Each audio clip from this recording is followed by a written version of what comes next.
Hai semuanya, gimana kabar kalian? Semoga selalu dalam keadaan baik. Jadi selamat datang kembali di Andre Grace Channel dan ini adalah segmen analisa pagi, segmen di mana kita akan mengulas untuk update news dan juga pergerakan dari market, khususnya market dari Bitcoin. Hari ini kita berada di tanggal 11 Juni 2024. Kita akan langsung mulai masuk ke pembahasannya mulai dari kalender ekonomi. Teman-teman, hari ini akan ada data terkait dengan average earning index dari Inggris, kemudian dilanjutkan dengan employment change untuk Inggris juga ya. Dari Amerika Serikat akan ada data soal OPEC monthly report dan juga short term energy outlook. Jadi beberapa data ini ya memberikan pengaruh yang moderate kepada volatility market. Jadi mungkin nggak akan terlalu memberikan impact. Besok itu baru ada event yang sangat penting ya. Ada data CPI dari China. Kemudian malam harinya akan dilanjutkan data CPI dari Amerika Serikat. Jadi besok lebih concern harusnya teman-teman. Hari ini mungkin ya so-so aja buat market. Kita akan langsung lihat gimana kondisi dari pemberitaan yang ada di market kripto. Yang pertama ada UK Crypto Exchange stop trading after 22 million ya US dollar in loss in security incident. Jadi ini beritanya ada berita terbaru dari sebuah perusahaan exchange namanya adalah Leak ya, UK-based crypto exchange. Ini kabarnya shutdown sejak 6 Juni kemarin karena ada serangan, teman-teman. Jadi ada serangan hacker. According to Soma XBT, ya, di mana itu merupakan salah satu platform research gitu, melaporkan teman-teman kerugiannya mencapai 22 juta US dollar outflow sudah terlihat ya. Ini menyebabkan kepanikan juga dari para investor, teman-teman. Jadi ada crypto exchange dari Inggris ya yang mengalami insiden tersebut sehingga harus di shutdown. Ini menunjukkan kepada kita bahwa meskipun kita sudah invest di platform exchange itu bukan berarti 100% dana kita aman. Selalu ada kemungkinan potensial loss dari serangan-serangan seperti ini. Jadi tetap hati-hati bagi teman-teman. Kemudian terkait dengan ETN, ya ini adalah produk yang serupa dengan ETF. Kalau di Amerika itu lebih dikenal sebagai ETF. Kalau di UK, ya United Kingdom itu lebih ke ETN, teman-teman. Nah, dikabarkan produk ETN yang sudah sempat di-approve kemarin ya kan, Bitcoin ETN, itu mengalami volume perdagangan yang low. Ini menunjukkan bahwa ya para whales institusi besar di Inggris itu belum terlalu berminat untuk mereka invest di produk-produk ETN berupa Bitcoin. Total yang berhasil diserap oleh manajer investasi dengan volume trading hanya 500 juta dolar saja. Jadi ini terbilang sangat-sangat kecil dan mereka sepertinya masih didominasi oleh para retail ya untuk akumulasi. Untuk akumulasi masih didominasi retail, hedge fund-nya belum terlalu interesting. Kemudian berita yang lain datang dari HSBC China. Ini salah satu perbankan internasional yang kebetulan cabangnya juga ada di Cina. Itu bakalan meluncurkan layanan e-Chinese Yuan, teman-teman. Ini merupakan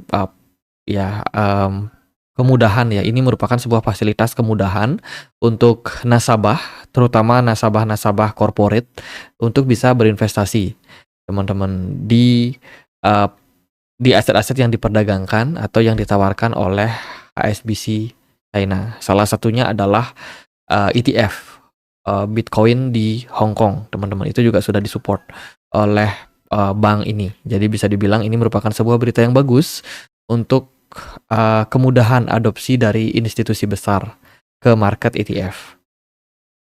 Kemudian berita yang lain datang dari BlackRock. Spot Bitcoin ETF saat ini milik BlackRock itu lebih dari 21 miliar US dollar berupa Bitcoin.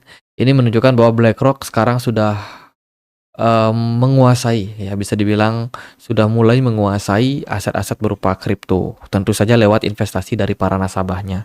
BlackRock bisa dibilang berpotensi untuk menjadi pemilik Bitcoin dengan jumlah terbesar. Kalau teman-teman jual Bitcoin kalian, ya, jadi kalau nggak dijual ya nggak masalah, teman-teman. Jadi semakin teman-teman aktif jualan, ya semakin BlackRock bisa untuk menguasai dan mendominasi. Jangan-jangan Bitcoin menjadi centralized lagi, karena ya dimiliki oleh satu institusi yang sangat besar. Apakah ya ide desentralisasi adalah sesuatu yang sulit buat realisasi, ya who knows. Kemudian berita yang lain datang dari Weekly Crypto Asset Flow. Kalau kita lihat inflow terus terjadi di minggu ini. Bisa dibilang inflow terjadi sampai 2 miliar ya, 2 miliar US dollar. Ini menunjukkan sebuah adopsi yang sangat-sangat besar, didominasi oleh iShare milik BlackRock sama Fidelity. Ya, Fidelity aktif dalam hal akumulasi. Selain itu juga ada ARK Invest dan Bitwise yang tidak kalah gencar untuk melakukan akumulasi terhadap produk-produk dari ETF Bitcoin. Ini menunjukkan bahwa market ya hedge fund itu masih sangat-sangat interesting terhadap harga dari Bitcoin. Kemudian JP Morgan and Citibank itu baru saja membatalkan seruan mereka terhadap penurunan suku bunga. Jadi perbankan dari Amerika Serikat ini kan coba untuk memprediksi nih kira-kira kapan sih cut rate akan dilakukan oleh the Fed. Ya, dan kalau kita lihat dari mayoritas voting di sini menunjukkan bahwa kemungkinan cut rate-nya itu ada di bulan September atau Desember. Ini berdasarkan banyak prediksi dari bank-bank besar di sini seperti Barclays, BNPP, Citigroup, Deutsche Bank, Goldman Sachs, JP Morgan, dan lain sebagainya. Jadi rata-rata memprediksi bulan September sampai bulan Desember. Oke, cukup lama teman-teman. Lalu sedikit berita negatif datang dari OKX. OKX belakangan ini memang kena isu terkait dengan keamanan, ya, keamanan akses. Baru-baru ini dikabarkan ada beberapa user yang dikabarkan mengalami serangan, teman-teman. Ada insiden yang melibatkan pengguna OKX. Ya, ini dikatakan sebagai jalan masuk ke exchange OKX yang dianggap tidak aman. Ya, OKX memang menawarkan beberapa cara untuk kita bisa memperkuat yang namanya keamanan kita. Salah satunya adalah memfasilitasi fitur Google Autentikasi. Tapi selain itu juga ada beberapa fitur seperti login menggunakan email, kemudian nomor telepon yang mana itu tidak aman, teman-teman. Jadi menggunakan SMS itu masih sangat-sangat rawan serangan phishing ataupun hacking. Jadi disarankan memang lebih baik ya kita pakai Google Authenticator supaya lebih aman. Ya, bagi teman-teman yang pakai exchange itu memang benar-benar disarankan sih supaya ya lebih aman aja buat safety aja buat teman-teman. Mungkin masuknya agak ribet sehingga tidak banyak yang menjadikan pilihan, tapi menurut saya keamanan nomor 1 sih. Kemudian berita yang terbaru datang dari Solana Foundation. Dikabarkan mereka meremove atau menghapus ya Operation Form Delegation Program yang terbaru karena adanya serangan sandwich attack, teman-teman. Yang namanya sandwich itu biasanya diserang dari atas dari bawah. Jadi serangan seperti ini menyerang Solana Foundation melalui validator operationnya. Ya, dan dikabarkan ini harus dihapus oleh Solana Foundation guna untuk meningkatkan keamanan. Oke, belakangan ini banyak berita-berita terkait dengan serangan hacking lagi. Jadi kayaknya kita udah mulai harus waspada lagi, teman-teman. Solana Foundation mengumumkan telah menghapus kelompok operator validator dari program delegasinya karena terlibat dari serangan sandwich terhadap pengguna Solana. Keputusan dalam hal ini bersifat final. Tindakan penegak hukum sedang berlangsung dan saat ini mereka sedang mendeteksi adanya partisipasi dalam mempool dan memungkinkan serangan sandwich. Oke, ini tindakan yang dilakukan oleh Solana menyikapi hal tersebut. Kemudian berita datang dari sorry ini aku nggak bisa akses beritanya, tapi pada intinya adalah beritanya Elon Musk ini dikabarkan bakalan ban Apple, produk-produk Apple. Kenapa? Karena Apple dikabarkan terintegrasi dengan project OpenAI.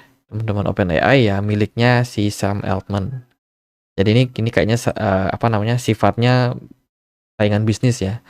Jadi Apple baru aja mengumumkan mereka terintegrasi dengan OpenAI dalam perangkat lunaknya. Elon Musk mengatakan dia akan melarang semua produk Apple di perusahaannya. Pada hari Senin, Apple mengumumkan kemitraan dengan OpenAI, mengintegrasikan sistem ChatGPT populer ke dalam iPhone. Kemitraan ini berarti asisten digital Apple Siri akan diberikan kemampuan generatif dari OpenAI. Nah, Elon Musk nggak suka nih teman-teman karena dianggap menyalahi ya security and privacy mereka. Jadi Elon Musk sendiri bakalan ban ya produk-produk Apple. Ya mungkin ini disebabkan karena Elon Musk sendiri kan sudah meluncurkan Grok AI milik dari X yang tentunya adalah pesaing dari iPhone, teman-teman, termasuk juga OpenAI. Jadi ini saingan bisnis. Kemudian berita yang tidak kalah kerennya adalah Hamster Combat akan masuk ke pre-market KuCoin. Jadi salah satu exchange bakalan melisting Hamster ya, HMSTR nama tokennya. Jadi buat teman-teman yang beberapa hari kemarin udah sempat garap Hamster Combat ya, diterusin aja karena ini berpeluang akan airdrop dan kita bisa jual nanti tokennya, teman-teman. Jadi ini bakalan listing, tapi belum diketahui secara detailnya kapan listingnya. Jadi untuk sekarang sih ancang-ancang aja. Teman-teman bisa tetap mainin gamenya ya, Hamster Combat. Kemudian jangan lupa juga teman-teman bisa untuk perbesar nih. Kalian punya daily reward ya, ada 5 juta dan juga 1 juta dengan kode Morse, dan juga teman-teman bisa menangkan dia dari mereka punya apa namanya card ya teman-teman. Ini ada cardnya yang bisa teman-teman temukan. Jadi ada influencer, meme, dan juga shitcoin. Itu bisa teman-teman kumpulin sehingga teman-teman bisa dapat 5 juta nanti. Itu klik-klik kode Morse airdrop, teman-teman juga bisa dapetin 1 juta. Jadi biar cepat teman-teman upgrade ya. Jadi buat teman-teman yang mau dapat kode-kode seperti ini bisa langsung aja join di komunitas Telegram kita. Ikutin juga airdropnya. Nanti aku akan sertakan linknya di kolom deskripsi. Jadi belum terlambat, mumpung tokennya belum listing. Ya lumayan lah sebagai apa namanya hiburan di kala market lagi slowing down. Kalau kita lihat secara teknikal, pergerakan dari Bitcoin ini cenderung mengalami fase koreksi, teman-teman. Masih berada di kisaran level 69.500. Ya, Bitcoin so far masih dalam tekanan. BTC Dominance yang aku agak sayangkan, kenapa? Karena BTC Dominance-nya terus mengalami peningkatan. Kalau kita lihat secara tren, memang ini benar-benar konsisten. BTC Dominance konsisten naik sejak 22 September 2022 sampai dengan saat ini. Jadi bisa dibilang Bitcoin Dominance ini memang lagi tinggi-tingginya dalam posisi sekarang.